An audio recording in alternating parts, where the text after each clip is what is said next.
आपने कहावत सुनी है कि आप जैसा बनते हैं वैसा आप खाते हैं।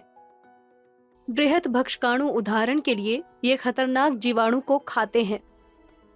वैज्ञानिकों का मानना है कि कुछ कोशिकांग यूरोकैरियोटिक कोशिकाओं में तब निर्मित हुए जब एक प्रोकैरियोटिक जीव को दूसरे जीव द्वारा ग्रहण कर लिया गया था। फिर यह अंदर रहा और अपने परपोषी यूकैरियोटिक कोशिका में इसकी क्रियात्मक संरचना बनी। जीव उन कोशिकाओं से बने होते हैं जो जीवन की मूल संरचनात्मक और क्रियात्मक इकाइयां होती हैं। इन कोशिकाओं को प्रोकैरियोटिक और यूकैरियोटिक में सुसंगठित केंद्रक तथा झिल्लीबद्ध कोशिकांग की उपस्थिति या अनुपस्थिति के आधार पर वर्गीकृत किया जा सकता है। प्रोकैरियोटिक कोशिका का उदाहरण जीवाणु कोशिका है। इसकी बाहरी परत को कोशिका आवरण कहा जाता है। इसको 3 परतों में विभेदित किया जाता है। कैप्सूल या श्लेष्मा परत इसकी सबसे बाहरी परत बनाता है।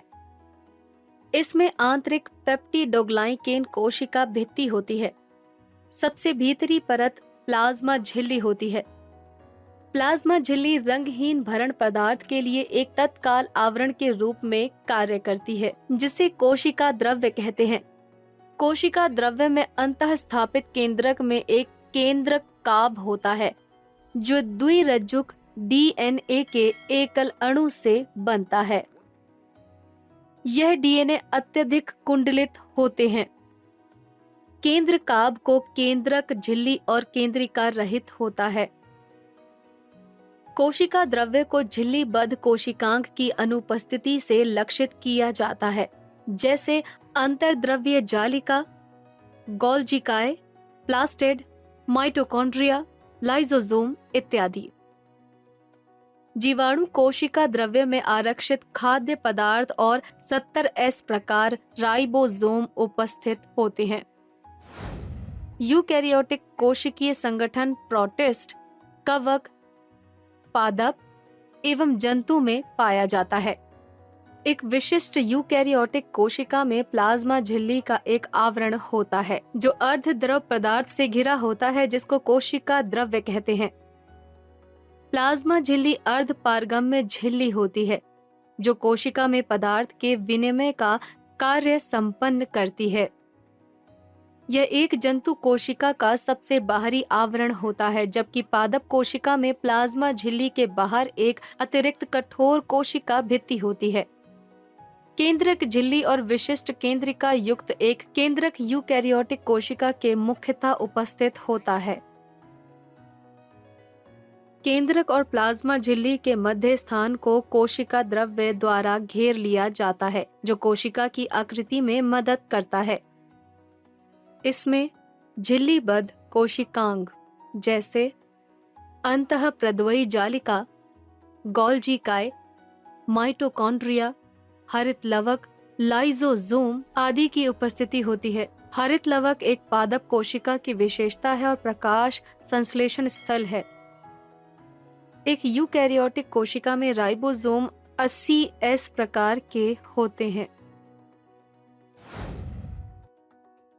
सारांश में प्रोकैरियोटिक कोशिका उदाहरण जीवाणु कोशिका। इसकी बाहरी परत, जिसे कोशिका आवरण कहा जाता है, को 3 परतों में विभेदित किया जाता है: कैप्सूल, कोशिका भित्ति और प्लाज्मा झिल्ली। प्लाज्मा झिल्ली रंगहीन भरण पदार्थ के लिए एक तत्काल आवरण के रूप में कार्य करती है, जिसे कोशिका द्रव्य कहा जाता है।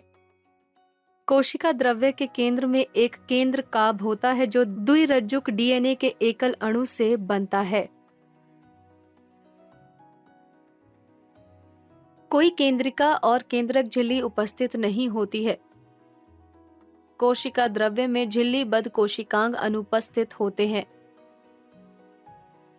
जीवाणु कोशिका द्रव्य में आरक्षित खाद्य पदार्थ को 70S प्रकार के राइबोसोम उपस्थित होते हैं। यूकैरियोटिक कोशिका। यूकैरियोटिक कोशिकीय संगठन प्रोटिस्ट, कवक, पादप और जंतुओं में पाया जाता है। प्लाज्मा झिल्ली एक जंतु कोशिका का सबसे बाहरी आवरण है, जबकि एक पादप कोशिका में प्लाज्मा झिल्ली के बाहर एक अतिरिक्त कठोर कोशिका भित्ति होती है। केंद्रक झिल्ली और केंद्रिका युक्त विशिष्ट केंद्रक उपस्थित होता है। इनमें झिल्लीबद्ध कोशिकांग उपस्थित होते हैं। हरित लवक पादप कोशिका की विशेषता है। राइबोसोम 80S प्रकार के होते हैं। राइबोसोम दुनिया की प्रत्येक कोशिका में उपस्थित होते हैं। इसका अर्थ है कि वे यूकैरियोटिक कोशिका के साथ साथ प्रोकैरियोटिक कोशिका में भी उपस्थित हैं। यदि आप प्रोकैरियोटिक कोशिकाओं में माइटोकॉन्ड्रिया या प्लास्टिड को अलग कर देंगे तो आपको राइबोसोम प्राप्त होंगे।